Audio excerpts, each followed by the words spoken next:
Introduction, Content and Structure.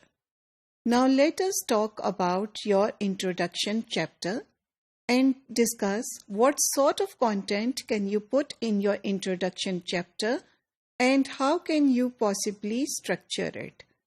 तो अगर आप अपना इंट्रोडक्शन का चैप्टर लिख रहे हैं, ख्याल रखिए ये बहुत लंबा चैप्टर नहीं होता, लेकिन it is a very important chapter because this is where you introduce your research. तो सबसे पहले जो हमें करना होता है वो होता है, उसको हम कहते हैं यहाँ पे establish a research territory. You have to introduce the research field within which you have grounded your research.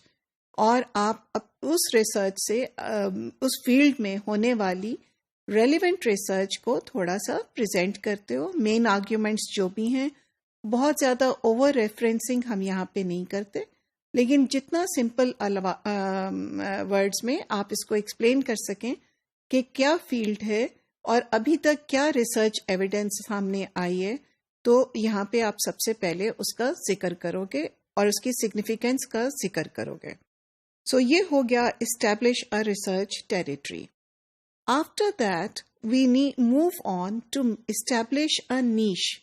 What is a niche? Niche is a little gap or a little corner for yourself.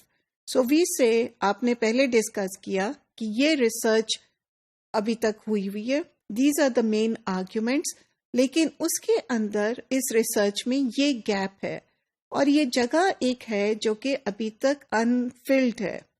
So this is where you will show the significance of your research.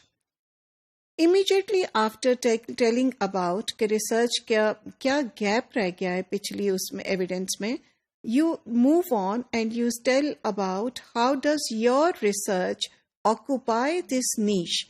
So how does your research fit into the scheme of things and talk about कि किस तरह से आपकी contribution जो है एक research के gap को फुलफिल कर रही है. सो ये हमने 3 चीज़ें आपके इंट्रोडक्टरी चैप्टर में डिस्कस किया कि ज़रूर होती हैं. First of all, you introduce the research field.